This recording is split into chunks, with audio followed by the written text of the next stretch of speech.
Mesdames et messieurs, nous sommes à l'association de professeurs de l'Université de Kinshasa. Nous sommes venus nous entretenir avec le professeur Lubo Yambele David. Il n'est plus à présenter, il est président de cette corporation qui réunit tous les professeurs de l'Université de Kinshasa. Nous sommes bien évidemment venus nous entretenir avec lui sur plusieurs questions qui rongent l'enseignement supérieur universitaire, notamment la grève, parce qu'on nous parle qu'il y a la grève dans différents établissements d'enseignement supérieur universitaire, alors que sur le terrain, ce n'est pas le cas. Il y a les enseignements qui se donnent dans d'autres universités. Et nous allons également échanger avec lui sur le bilan, n'est-ce pas, le bilan de l'année qui s'est achevée, en ce qui concerne les activités de la PUCUN. Et avec toutes ces questions, nous allons bel et bien avoir des réponses fiables auprès du professeur. Professeur, bonjour. Bonjour, M. Dimi. Vous allez bien? Oui, je crois qu'on s'est réveillé, ça va. Bonne année. Hein? Merci, pareillement. Oui, professeur, vous êtes président de l'association des professeurs de l'Université de Kinshasa. L'année 2024 vient de s'achever. Quel bilan pourriez-vous nous faire à ce qui concerne les revendications des professeurs? Est-ce que le gouvernement a répondu favorablement à toutes les demandes des professeurs et qu'est-ce qui reste à faire? Parce que nous apprenons beaucoup de choses sur le terrain. Bon, merci pour la question. Le bilan de l'année 2024 est mitigé. Il y a eu des avancées, comme il y a eu aussi des reculs. Il y a eu des réussites, comme il y a eu des déconvenues. Je crois que c'est ça aussi l'action humaine. Alors, quelles sont les avancées? Les avancées, il faut d'abord dire que, en ce qui concerne un secteur assez clé de la vie d'un être humain, je vais parler ici de la santé. Oui. Depuis 2023, le 5 août 2023, l'association des professeurs de l'Université de Kinshasa, elle seule, a négocié et a obtenu l'assurance santé, invalidité obsèque pour tous les professeurs de la République démocratique du Congo. Ce n'est pas avec les bancs syndicales? Non, les bancs syndicales n'étaient même pas intéressés. Je peux vous dire qu'il y a eu des institutions où les leaders avaient renvoyé ceux qui enregistraient les professeurs pour leurs soins. C'est pour vous dire d'où nous venons. Comment quelqu'un peut refuser aux professeurs d'aller se faire soigner gratuitement. Je ne veux pas les citer parce que c'est faire la publicité du mal. Et voilà. Et cette initiative, nous l'avions poursuivie jusqu'en 2024. À la grande satisfaction de tout le monde. Il est de bonne loi que je remercie au nom de tous les professeurs du Congo parce que cette initiative a pris tout le monde en compte. Le chef de l'État qui avait impulsé les ministres de l'ESU, les ministres des Finances et celui du budget, avec qui nous avons renouvelé encore le contrat pour une année supplémentaire. Je crois que c'est la plus grande action qui n'ait jamais existé dans ce pays. Je n'étais pas né avant l'indépendance, mais je crois que depuis que ce pays existe. Ici, on ne peut pas se voiler la face. Nous devons sincèrement dire merci au gouvernement, à travers Madame la Première ministre, et surtout au chef de l'État qui a autorisé. Et ici, je vous dis que le gouvernement a payé des montants assez exorbitants. Donc, ce n'est plus le moment où les corps de professeurs traînaient dans les morgues parce qu'on avait des difficultés pour enterrer. S'il y a un professeur qui meurt, il y en a beaucoup qui sont morts aussi. J'ai présenté mes condoléances au nom de notre association. Et il meurt cette fois-ci parce que Dieu l'a voulu. Ce n'est plus le moment où le professeur mourrait avec des ordonnances en poche. Oui, monsieur les journalistes, qu'est-ce que vous voulez? Une action comme ça ne mérite pas l'applaudissement, ne mérite pas qu'elle soit saluée à sa juste valeur. Là, c'est seulement ici à Kinshasa ou bien dans toutes les provinces? Démocratique du Congo. Allez dans les hôpitaux, vous allez trouver. On ne retire rien à la source à la fin du mois? On n'a rien retiré, on ne retire rien. Et le gouvernement a payé. Et je dois aussi remercier les assureurs. Il y a Activa pour l'invalidité obsèque.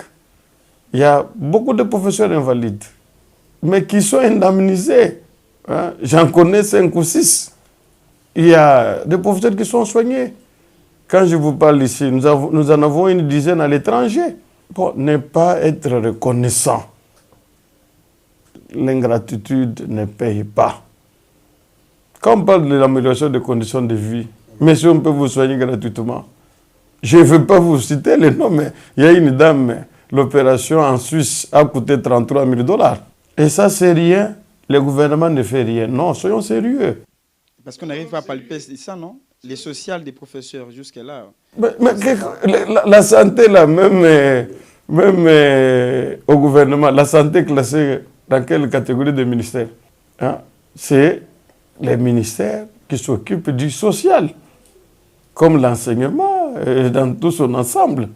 Donc, je crois qu'on doit retenir ça comme la plus grande réussite qui n'ait jamais existé et qu'il faut mettre sur la lutte syndicale et la quête du bien-être des professeurs, de la Pukine. Les autres sont venus après. Et parfois après beaucoup de dégâts et d'incompréhension sur ce que la Pukine cherchait à travers cette œuvre. Donc, c'est déjà un point extrêmement positif. Je peux vous faire... Rien que ça, professeur? Je dis c'est déjà un des points. Oui, j'ai voulu commencer par là parce que si on n'a pas une bonne santé, on ne travaille pas. Exactement. Hein? Si on est mort, ben, on ne vit plus, on ne va pas enseigner. Donc tous les restes là viennent après la santé. Et après la santé, qu'est-ce que le gouvernement... Après la santé, tout se résume à l'accord de Bibois. Et ici, je dois rappeler que cet accord, nous l'avons signé le 2 avril 2022. À ce temps-là, la PUPEN et la Pukine étaient en grève ou bien il n'y avait que la Pukine qui était en grève? Non, à ce moment-là, il faut être sincère. Il y avait grève du Rapico. Oui. Et nous étions sortis du Rapico. Nous étions d'abord du Rapico parce que la Pukine qui avait créé le Rapico. Exactement. Oui. Mais nous ne sommes pas en grève, nous, à Pékin. Bon, on est à la Bible, on a négocié, et puis il y a eu ce qu'il y a eu.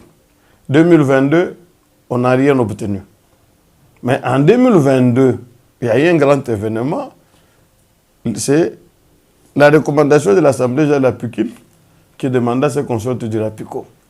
Et nous en sommes sortis. Et 2022, seule la Pékin a fait la grève pour revendiquer. Parce que la Pukine, c'est toujours un leadership clairvoyant. Donc, ce que les autres revendiquent en 2025, s'il vous plaît, nous l'avons revendiqué en 2022. Alors, nous avons été suivis par certains collègues, notamment l'UNIKIS, et d'autres, je ne sais pas s'il y en a eu. Oui. Quand les autres applaudissaient les zéros qu'on avait en 2022, nous, on était en grève. C'est ça aussi la clairvoyance. C'était quoi les revendications? Les revendications, c'est autour de l'accord de Bibois. On n'a rien obtenu, je vais les donner. Oui. On n'a rien obtenu en 2022. Le Rapico n'a jamais demandé qu'on aille en grève en 2022. Pour des raisons qu'eux-mêmes connaissent et des raisons subjectives. Donc, 2022, on n'obtient rien. Oui. 2023, parce qu'en 2022, on disait que l'amélioration des conditions de vie devrait commencer. Au deuxième trimestre, au premier trimestre 2023. Alors en 2023, on n'obtient rien. Les Rapico, tranquille comme l'eau douce. Parce que pour eux, tant qu'il y avait un ministre qui était de leur côté, tout marchait. Et là, j'insiste beaucoup, nous sommes les professeurs. Les professeurs ne peuvent pas avoir une conscience prolétarienne. Donc, le 3 mars 2023, la Pukine marche en toge. Nous avons appris qu'on vous avait peut-être poursuivi par les agents de l'ordre. Non, on ne poursuit pas les Apikines gérés. Et vous savez que les agents de l'ordre sont aussi sous nos ordres. Et je pense qu'il faut remercier. Parce que quand les revendications sont justes, les agents de l'ordre ne reçoivent pas l'instruction. Voilà. Nous avons été au ministère du Budget, on a marché et on a reçu 3 membres du gouvernement qui sont venus pour régler la question. Et c'est à ce moment-là qu'on aura les premiers acomptes des Bubois. Et c'est la seule Apikine qui a fait bénéficier de cet acompte-là aux autres collègues. Je pense que ça aussi, ça mérite le remerciement. Et combien pensent qu'on allait nous arrêter? Donc, nous ne marchons pas en toge au sein des institutions, 2 mètres, 3 mètres. Non, nous, on va à la décision. Nous allons à la source des décisions. Et les ministres que nous remercions aujourd'hui, il y avait le ministre Mboji qui est encore là, et le ministre Mouindo, je crois le ministre Kazadi et la vice-ministre. Bon, on nous a accordé cet acompte. Et on nous a promis que les listes étant déjà élaborées, nous sommes en mars, on payera au T3. T3, on a intégré en juillet et il s'est dégagé les arriérés de janvier, février, mars, avril, mai, juin. Là, nous sommes en 2023. Oui. Alors, malheureusement, les premiers DTO 1101, qui comprenaient les mois de février et mars, le ministre Kazadi de l'époque a voulu payer février, mars et resté. C'est comme ça que dans l'accord de 2024, à l'article 3, on en parle. Il reste qu'on nous paye les 5 mois d'arriérés parce que février était déjà parti. Voilà. Donc on n'invente pas parce que c'est écrit à l'article 2, alinéa 3 de l'article 2 du protocole d'accord du 14 février 2022 qu'on a complété par ce que je dis, achevé au 4e trimestre 2024, l'augmentation de 50% de la prime institutionnelle restant conformément aux résolutions de la commission paritaire Bubois et de 5 mois Bubois 1 et de 5 mois d'arriérés complémentaires dus en 2023. Quand on dit achevé, on a achevé au 4e trimestre 2024 en payant les 3 compléments. Voilà. Mais maintenant, il faut intégrer en janvier la suite pour solder. Donc, nous soldons l'accord de 2022 en 2025. De 2022 en 2024, il n'y a que la Apikine qui a levé le doigt pour dire c'est anormal. Voilà ce que je peux dire à ce sujet pour dire que 2024, il y a eu quand même quelques avancées. L'article 3, au paragraphe 1er, alinéa 1er du protocole d'accord du 14 février 2022, en 2022, cet accord, cet article a été appliqué partiellement parce qu'on a eu officiellement 361 véhicules qui ont été donnés en majorité aux professeurs émérites. Sur les 3500 commandés, donc c'est les 10%.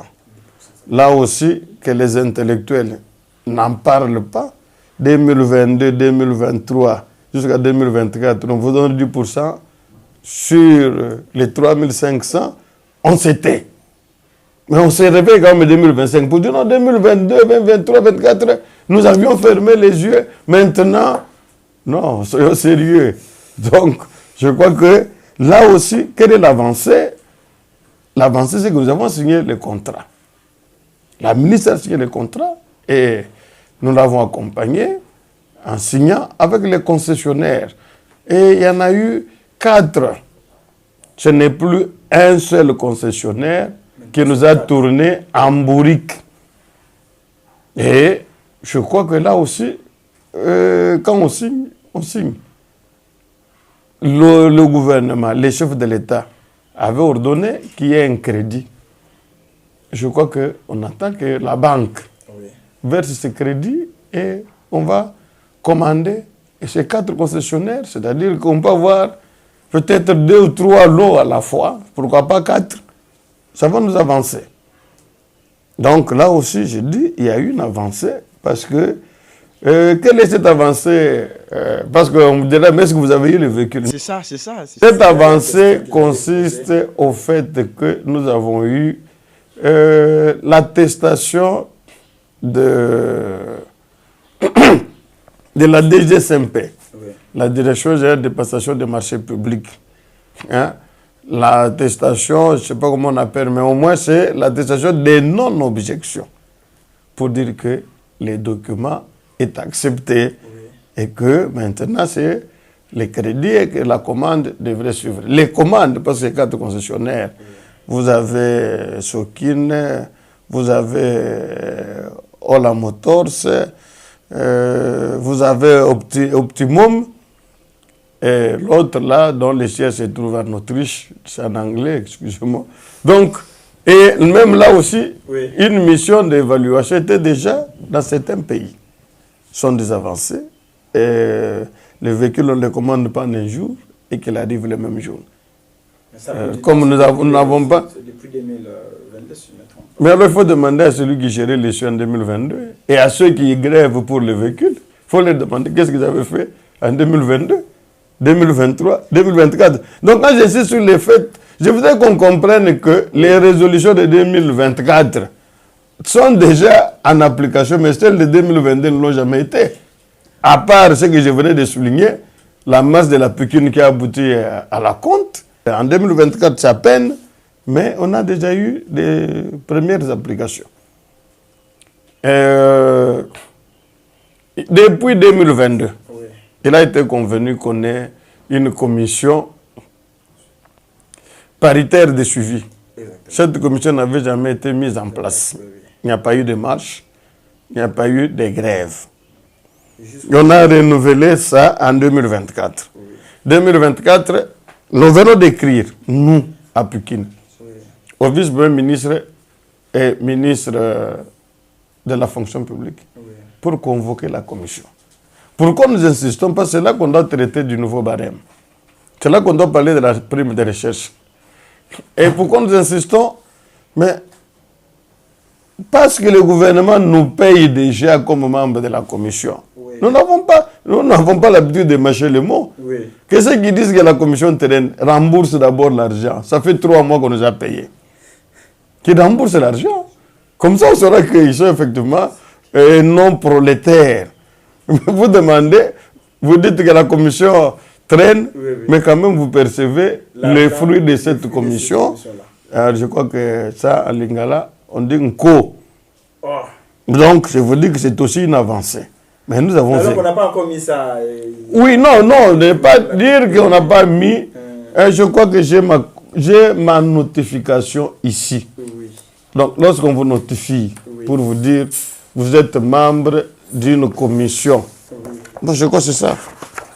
Vous voyez, c'est la notification comme membre de la commission. Mais les travaux ne sont pas encore... Les travaux ne sont pas encore effectifs, comme vous le dites. Ben, on nous paye. On nous paye peut-être pour dire que le gouvernement a accepté et le moment venu, nous allons siéger. Mais nous voulons que ça se fasse le plus vite possible. Parce que c'est là que nous devons parler du barème, qui doit intervenir en avril. Vous voyez?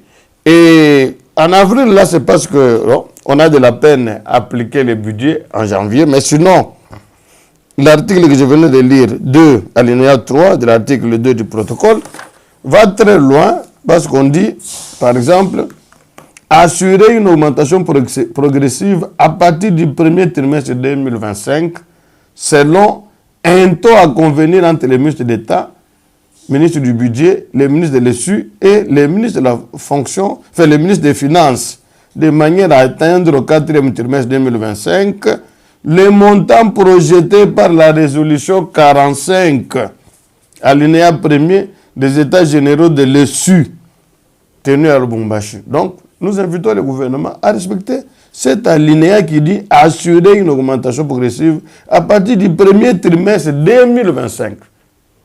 C'est-à-dire, en janvier ici, nous devons avoir quelque chose. Sinon, c'est le cas sous Belli. Nous avons signé. Donc, il y a des côtés, nous disons qu'il y a des avancées. De l'autre côté, bon, comme on n'a pas encore payé janvier, nous insistons pour que cet alinéa qui dit ça commence au premier trimestre 2025 soit accompli. Voilà pourquoi nous voulons que la commission paritaire de suivi commence maintenant. Si on ne paye pas en janvier, on n'a pas respecté cette disposition, qu'est-ce que nous ferons? C'est comme ça qu'il faut parler. Peut-être qu'on dirait non, nous gardons ça comme complément. C'est faisable. Mais au moins, nous avons signé. Et alors, parce qu'on dit, pour atteindre en 2025, la résolution 45 de l'État, des États généraux tenus à Lubumbashi, d'ici au 14 septembre 2021. Mais qu'est-ce que c'est? Cette disposition dit ceci: améliorer les conditions du personnel de l'ESU, notamment en fixant une rémunération équivalente à celle du ministre pour les professeurs ordinaires et en répercutant la tension salariale. Logique pour toutes les autres catégories du personnel de l'ESU, entre parenthèses, barème salarial. Appliquer effectivement les dispositions de la loi numéro 18. Bon. Donc, c'est pour vous dire que cette disposition voudrait que la rémunération du professeur ordinaire, j'en suis un, qui n'est pas triché. Hein? Il y a des tricheurs. Oui, il y a des tricheurs. Beaucoup. On va en parler. D'accord, professeur. Oui, donc je n'ai pas triché pour devenir professeur ordinaire. Comme beaucoup de collègues n'ont pas triché. C'est peut-être la majorité, mais les brebis galeuses, ça ne manque pas dans une société. Surtout ceux qui viennent de l'extérieur. Oh, université d'ici, Paris 29, Pince-Sylvanie, Corée du Nord, je ne sais pas, Chine. Bon, donc d'une manière générale, quand je ne suis pas contre qu'on soit à l'étranger, notre chance, c'est que chez nous, c'est retraçable rapidement. Mais on encourage les collègues qui viennent de l'étranger. Il y en a qui ont fait des études très intéressantes, qui contribuent à l'épanouissement de la nation. Comme il y en a même qui trompent. On vous dit non, en italien, doctore signifie docteur au Congo. Alors, vous voyez, donc, c'est là que je dis, à l'étranger, il y a des choses, il y a de la bouillabaisse. Hein. Professeur, mais à vous entendre parler, il y a beaucoup à faire. Hein? Mais pourquoi vous n'emboîtez pas les pas en suivant les amis qui sont en grève? Parce que apparemment même la prime dont vous venez de parler ici, complémentaire, ça a été payé précipitamment ici à Kinshasa. Et puis en province non plus, ça traîne. Les démons qui restent. Non, je pense que vous êtes en retard. Voilà. Il arrive aussi que Kisangani et Lubumbashi nous appellent pour dire ici, chez nous, vient de payer tel salaire. Vous avez déjà entendu les Kinois se plaindre. J'ai dit bien, ça dépend de la banque à laquelle telle ou telle institution loge. Donc, nous, tout ce que nous avons fait, parce que nous posons les actions sur l'étendue de la République, c'est de voir la Banque centrale et de parler avec elle pour que l'intérieur soit payé. Ça aussi, nous pouvons vous garantir. Vous pouvez voir l'OD, vous pouvez voir, même à Kinshasa. Mais ce n'est pas que nous étions derrière. Le trésor pose problème, le trésor a des difficultés, il y a la guerre, mais nous ne sommes pas les porte-parole. Lorsque le ministre, bon, parce que vous voulez parler de ça, je peux vous dire que les ministres du budget et les directeurs de la paye avaient signé, je crois, l'état liquidatif pour les 3 mois. Depuis fin septembre, Donc, ça traînait. Non, fin octobre. Fin octobre, Oui. Le 4 novembre, nous avons eu le DTO. Et vers les 15, on avait déjà l'OPI. Alors, pendant que nous avons déjà un OPI, mais les menaces de grève couraient. Or, quand on a un OPI, ça signifie que cet argent se trouve à la banque. Exactement. Bon, alors, je peux vous dire que si les grévistes avaient projeté pour le 9 décembre, je crois que c'est ça. Oui. Oui. Mais qu'est-ce que nous, on a fait entre-temps? Dès que nous avons quitté Bibois, ça traînait. C'est moi, au nom de la Pukine, qui ai parlé des promesses alambiquées et absconses. Le deuxième acte que nous avons posé, c'est de réunir les banques syndicales ici, à la Pukine. Nous avons fait une déclaration demandant au gouvernement de respecter les accords de Bibois. Mais quand on a vu déjà qu'il y a eu un État liquidatif, Oui. qu'il y a eu un DTO et même un autre pays, Oui. on ne pouvait plus aller en grève. Parce que la grève signifie que l'interlocuteur ferme les portes. Exactement. Vous faites une déclaration, le gouvernement fait un pas. Et alors, il fallait accompagner. Et là aussi, il y a beaucoup de collègues qui pensent qu'il faut laisser le gouvernement seul. Non, ça, c'est seulement la mauvaise foi. Parce que quand nous avons eu l'État liquidatif, nous sommes allés au contrôle budgétaire. On a vu le directeur Diamba Oui. qui a débloqué. Et nous sommes allés à l'IGF, parce que quand ça guide le contrôle budgétaire, ça va à l'IGF. Oui. Nous sommes allés à l'IGF. On a vu les gens. 2 jours après, c'est arrivé chez le DTO. Bon, professeur, Donc, non, je disais que après la direction de la trésorerie de l'ordonnancement, Oui. bon, le dossier va aux finances. Et nous suivons tout ça. Ce n'est pas en une journée. C'est parce que nous étions derrière que Kinshasa a pu être payé avant. Et c'est parce que nous étions derrière aussi que l'intérieur est complètement payé. Donc, nous n'avons pas été en grève parce que on a dit la grève c'est le 9, mais les 6 et les 5, on était déjà payés. Donc, professeur, selon vous, la grève n'a plus sa raison d'être. La grève, Actuellement. d'abord, elle n'existe pas. Comment ça? Oui, mais vous trouvez que... Mais les banques syndicales viennent Non, il n'y a pas de banques syndicales. Il n'y a pas de banques syndicales parce que nous tous nous faisons partie de ces banques syndicales.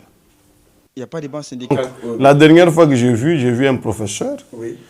seul et avec 2 chefs de travaux. Les 3 autres là, je ne connais pas. Quand je parle de 2 chefs de travaux, ça dit c'est des gens qui étaient avec nous à Bibois, Oui. qui font partie du banc syndical.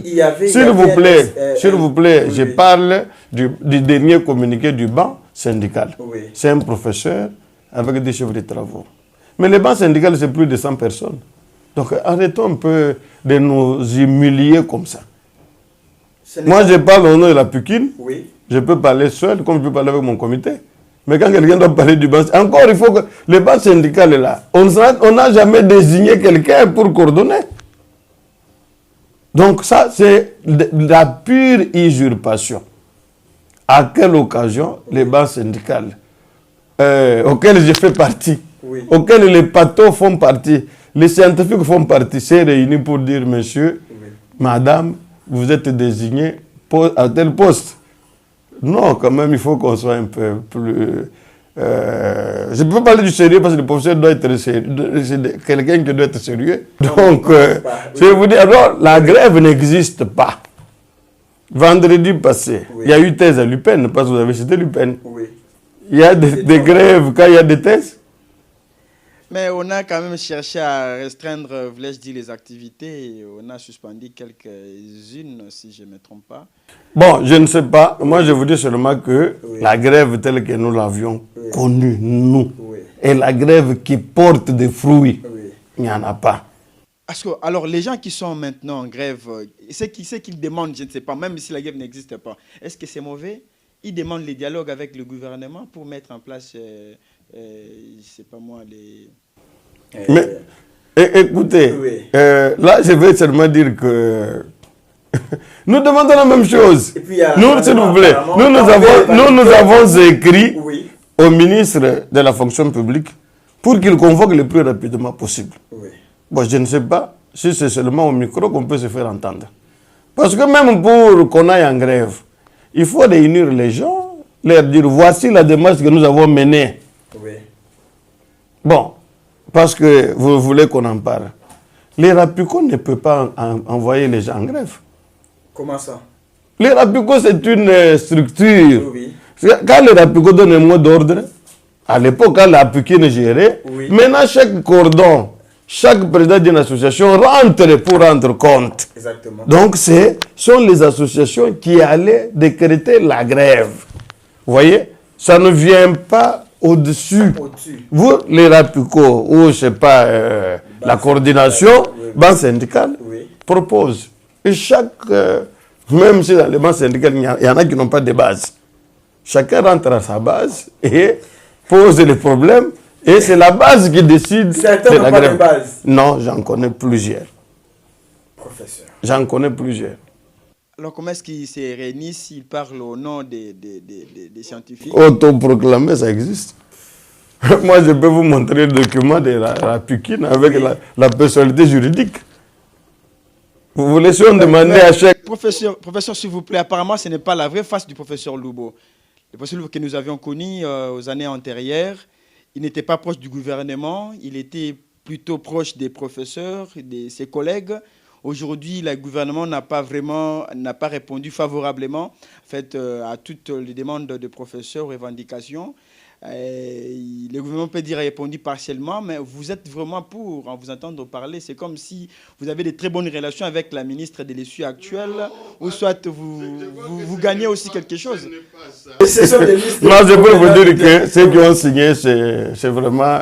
Bon, écoutez, les syndicalistes n'est pas ennemi du gouvernement. Les syndicalistes, c'est un partenaire du gouvernement. On négocie. Même les Américains disent, c'est après les négociations qu'on utilise les armes. Exactement. Mais aujourd'hui, nous sommes sortis de Bibois, le 14 septembre 2024. Nous n'avons pas encore négocié. Comment on peut aller en grève? Il faut qu'on constate qu'on a négocié et nous avons échoué. Et ça, j'insiste, les syndicats n'ont pas seulement le rôle de combattre le gouvernement. Oui. Les syndicats pour rôle de chercher l'amélioration des conditions de vie auprès des décideurs. Exactement. Alors quand nous disons que nous avons eu un, nous voulons qu'on nous donne 2, 3, mais il n'y a pas de mauvaise foi. On n'a pas changé. Si nous constatons que la mauvaise foi est établie chez le gouvernement, eh bien, la Pikine va s'assumer. C'est comme ça que nous avons écrit. J'insiste. Oui. Nous, on ne crie pas pour crier. Nous voulons que les jours qu'on convoque, par exemple, l'Assemblée générale, à ce sujet, qu'on dise non, à cette lettre, on n'a pas eu la réponse. À cette autre, nous avons eu la réponse. C'est ça même la démarche syndicale. On ne peut pas se réveiller de son salon, je ne sais pas, de son lit et dire non. Allons en grève, non. Et même les associations, nos syndiqués, doivent être rigoureux pour demander, vous nous envoyez en grève, qu'est-ce que vous avez mené comme démarche? Vous voyez? Oui. Donc je vous ai dit en résumé, les véhicules nous avons signé, les contrats, même si ça irrite certains. Et je vous ai dit en résumé, nous avons eu les 3 mois de paye complémentaires. Nous attendons les 5. Je vous ai dit en résumé qu'on paye déjà la commission paritaire de suivi et qu'elle sera convoquée incessamment parce que ne faut pas le gouvernement perdre de l'argent pour une histoire qui n'existera pas. Bon, dites-moi, là où on a 0 résolution, dites-moi, peut-être les restes, nous avons la mécanisation des unités, nous avons la prime de recherche, mais là, nous avons les nouveaux barèmes. Et je dois vous le dire, sincèrement, les gens m'entendent. À Bibois, Sœur la Pikine avait un brouillon de barème. Vous voulez que vous posiez les questions à ceux qui grèvent là. Qu'est-ce qu'ils sont allés chercher à Bibois? S'il n'y avait même pas un seul chiffre, ils sont allés s'amuser. Comment on va aller dans un bar mais comment vous pouvez comprendre qu'on aille aux négociations de pareilles taille, et donc c'est-à-dire qu'ils sont allés pour être pour avoir le gouvernement imposé. Si le gouvernement avait un barème, il l'imposerait. Mais au moins, la Pékin avait préparé un brouillon. Et même quand nous irons aux négociations dans la commission paritaire, nous savons ce que nous demanderons. C'est déjà préparé. Nous savons combien de la Pékin, par exemple, doivent être mécanisés. Combien de l'UNIRU doivent être mécanisés. C'est le travail que les associations doivent faire. Comme ça, le gouvernement dégage l'impact. Combien d'assistants on ne paye pas? À la Pékin, il y en a fait. À l'UNIKIN, il y en a combien? À l'UPEN, il y en a combien? À l'ISP. Moi, je ne suis pas payé jusqu'à présent. Vous voyez, donc, vous venez avec nous, avec vos plaintes, et nous allons agir. Nous allons demander au gouvernement de le faire. Et ici, c'est une interpellation. J'ai toujours dit, nous avons été, nous autres, fils des enseignants, petits-fils des enseignants. Mais comment à l'époque, on engageait quelqu'un en septembre et en février, il avait ce qu'on appelait rappel. Il n'y avait pas d'ordinateur. Moi, je donne toute la technologie du monde. Mais pourquoi quelqu'un peut faire 2 ans, 3 ans, 4 fois 10 ans sans être payé? Et quand on vous paye, comme on parle de la mécanisation, mais les arriérés, c'est le parcours du combattant. Non, le gouvernement doit cesser d'exploiter ses propres citoyens. Je travaille pendant 10 ans, on ne me paye pas, et quand on me paye, c'est 1 mois. Et les 9 ans là sont où? Je crois, il y a des choses qui se font correctement, il y a d'autres que nous devons dénoncer. Alors, professeur, qu'est-ce que vous pouvez dire maintenant aux professeurs qui vous suivent, aux collègues qui sont soi-disant en grève, si vous voulez que je le dise comme ça? Et qu'est-ce que vous pouvez aussi dire aux parents qui vous suivent présentement? D'abord, je reprends que sur les 26 provinces, la grève est anthropologique. Tel ministre, tel village, telle grève. Tel DG de telle tribu, de telle autorité, grève selon son sang, proche de celui du ministre, ou selon sa tête. Donc il n'y a pas grève, à part cet aspect anthropologique. Oui. Ça me fait rire. La grève sèche générale durcie. Illimité. D'abord, une grève ne peut pas être illimitée. Oh. Mais parce que vous finirez par négocier. Illimité, c'est Ce sont quoi? des épithètes qu'on avait quand même, non? C'est pour dire que Non, c'est une, ça sera limité dès lors que le gouvernement c'est répond. une surcharge inutile. Professeur, c'est le français. C'est une surcharge inutile. Oui. Moi, je vous dis qu'il n'y a pas grève, à part des soubresauts partiels, hein? Clanico-tribalo-ethniques. Oui. Je ne sais pas vous dire des choses du genre, j'ai lu dans les réseaux, là où on écrit « protégeons les nôtres ». Là où on fait la grève, là, Oui. il y a cette phrase-là, Oui. protégeons le nôtre. Je dis bien Le nôtre. Bon, allez chercher le là, Oui. c'est qui? Non, parce qu'il y a eu quand même une mesure disciplinaire qui a été mise en fait, je ne sais pas comment mise en place, ou soit qui a frappé l'actuel président des Républiques. Non, non, ce n'est pas lui. Le là, c'est un ancien ministre. Protégeons les nôtres. Oui, oui. C'est un ancien ministre. Ce n'est Ah, pas... oui. Non, je ne parle pas pour les mesures disciplinaires. Oui, oui. Là, il n'y a que l'administration qui peut s'expliquer. Moi, je n'ai pas... comment On ne m'a pas copié. Ce qui m'a d'ailleurs étonné, une corporation, une association qui se décide qui a les droits régaliens, n'est-ce pas, de gréver ou soit de mettre en place certaines stratégies pour en fait, avoir leur gain de cause. Et du coup, comme on a les pouvoirs, on arrive quand même à suspendre ou soit à rétrograder quelqu'un. Des fois, ça fait très mal. Hein. Vous savez la ministre qui est là? Oui. Je ne veux pas parler d'elle. Au moins, je peux dire que la professeure Marie-Thérèse Sombo était la seule femme qui avait marché avec nous le 3 mars. Donc, elle ne peut pas violer les droits syndicaux parce qu'elle est même aussi syndicale. Elle a fait le syndicat à un moment donné. Oui. Même si on ne peut pas être au gouvernement syndicaliste, c'est incompatible. Oui. C'est vous dire que si elle agit, elle connaît pourquoi. Hein? Elle connaît pourquoi. Ce n'est pas parce que... Non. Supposons que vous êtes syndicaliste. On trouve en vous, par exemple, les marques de fraude. Vous êtes syndicaliste. L'association, non, votre institution vous accuse, par exemple, de corruption Oui. ou d'immoralité. Bref, d'une antivaleur quelconque. Non, les syndicalistes ne sont pas immunisés dans la fraude, dans la tricherie. Non, ils sont immunisés lorsqu'ils défendent les intérêts. Par exemple, je suis sain dans l'administration de mon institution, et je revendique, et c'est connu que ces revendications sont fondées. Voilà, là commence l'immunité. Mais, vous allez dire que si vous êtes syndicaliste, vous injuriez une autorité, on dit non, c'est un syndicaliste, il a les dons d'injurier. On peut laisser. Non, je crois, parce que vous parlez de ça. Qu'est-ce que nous on veut? Un contrôle systématique. Oui. Qui a étudié où, quand, comment? Aujourd'hui, avec l'Internet, quelqu'un qui vous dit qu'il a étudié, je ne sais pas... En ligne. Oui. Non, en ligne, ça, il faut refuser. Ça, il faut même déjà commencer à les révoquer. Ce n'est pas autorisé. C'est des diplômes en ligne. Ce n'est pas autorisé chez nous. Non, ça, il faut oublier.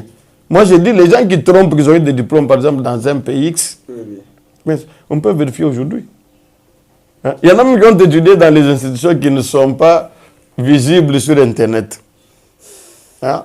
Donc, je crois qu'il faut un contrôle systématique. Hein? Et allant, même si on me demandait le diplôme d'État, je vais le produire. Vous voyez?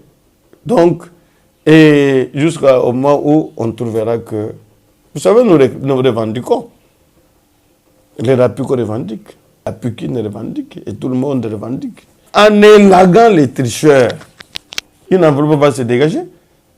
Peut-être qu'on ne demandera pas au gouvernement de nous ajouter de l'argent, mais dans cette enveloppe-là, Oui. Parce qu'il y a beaucoup on peut trouver quelque chose. Exactement. Et il n'y a pas que des tricheurs. Il y a aussi des postes inutiles. L'Unikine, par exemple, vous avez à peu près 6 000 agents. Mais les bateaux peuvent être à 4 000. Hein? On peut se demander si l'administration peut fonctionner avec des directeurs qui n'ont pas de poste. Donc, c'est la même chose avec les profs. Il y en a qui n'ont pas de charge horaire. Oui. Il y en a qui ne viennent plus jamais enseigner. Hein? Les scientifiques n'en parlent même pas. Vous en êtes un. Il y en a qui sont seulement nommés, Oui. et plus rien, on ne les voit plus. Je suis professeur ordinaire. Mais combien m'assistent? Wow. Combien m'assistent? Il y a des facultés, dès qu'on est nommé, c'est les laisser passer. En ville, je suis assistant. Je suis chef de travaux. Mais on ne les voit jamais à l'Unikine. On ne les voit jamais à l'UPEN. On ne les voit jamais. Donc, c'est tout cela qu'il faut régler. Si on veut être bien payé, Oui. oui. Je vais remercier, pour terminer, Merci, une fois de professeur. plus encore les chefs de l'État Oui, oui. pour tout ce qu'il fait, notamment l'assurance santé, avec tout le gouvernement. Et ici aussi, il y a une mention spéciale. Le président de l'Assemblée nationale, pour avoir insisté sur les salaires du professeur. Et tous les collègues, je dirais même tous les membres de l'ECOFIN, de l'Assemblée nationale, qui ont abattu un travail de titan, ils méritent nos remerciements. L'enseignant, les professeurs méritent mieux. Hein? Aujourd'hui, par exemple, on a dit qu'il ne faut pas vendre les syllabus. Mais c'est aussi un problème que nos étudiants là peuvent prendre correctement note. S'il y en a, pas trop, pas beaucoup. Peut-être qu'il fallait réglementer la vente du syllabus. Peut-être que les professeurs n'entrent pas en contact avec l'étudiant. L'administration de la faculté ou de l'université peut s'en charger, mais les syllabus, pas tout au monde, c'est un élément de formation. Donc, la grève, elle est anthropologique. Ne concerne que des demi-provinces. Alors, qu'est-ce qu'il pouvait dire maintenant en un mot pour clôturer l'émission aux amis, en fait aux professeurs qui sembleraient, je ne sais pas moi, être en grève? Vous pouvez leur dire quoi? Non. Monsieur les journalistes, Oui. nous, à Pékin, je crois un peu la PUPEN et presque toutes les institutions, même en Bougema, je ne sais pas, nous avons été victimes. Nous les sommes jusqu'aujourd'hui. Des grèves impromptues. Peut-être des grèves règlement de comptes. Donc, les retards nous poursuivent. Les années se chevauchent parce qu'on est entré en grève, et j'insiste, grève et règlement de comptes. Pas la grève revendicative, non. Alors, évitons de mettre nos enfants dans la rue pour rien. Nous avons des bons à gérer le Koulouna, mais si nous devons tous aller en grève, je crois qu'on va déverser sur le marché de Koulouna plusieurs étudiants parce qu'ils ne sont pas occupés. Aux collègues, s'il y en a qui grèvent, parce que je doute sincèrement, et s'il y a eu grève, en tout cas, il faut dire que c'est l'échec le plus total depuis qu'on a parlé de grève dans ce pays. Parce que c'est peut-être 1/1000. Donc, je demande aux collègues d'avoir le courage d'enseigner, de terminer le programme. L'histoire nous jugera. Et si le gouvernement ne nous paye pas, tel que prévu, nous envisagerons d'autres stades de revendication. Mais sachez que la nation nous sera toujours reconnaissante. La nation nous sera toujours reconnaissante. Je ne veux pas parler de la récompense divine, mais au moins qu'on termine là. Il y en a même qui n'ont pas encore fini l'année académique passée. Pourquoi ne pas terminer d'abord cette année? Oui. Et donc, je crois que ce n'est pas de bonne loi de continuer à gréver lorsque le gouvernement fait un pas. Et au gouvernement, nous disons seulement que un pas ne suffit pas. Qu'il fasse un deuxième, un troisième. C'est pour notre bien à nous tous. Voilà ce que je peux dire. Encore une fois, bonne année. Merci professeur, merci mesdames et messieurs de nous avoir suivis. Nous venons d'échanger avec le professeur David Louboyambélé. Je pense que vous avez eu toutes les réponses à vos questions. Et quant à moi, je vous dis au revoir et à la prochaine.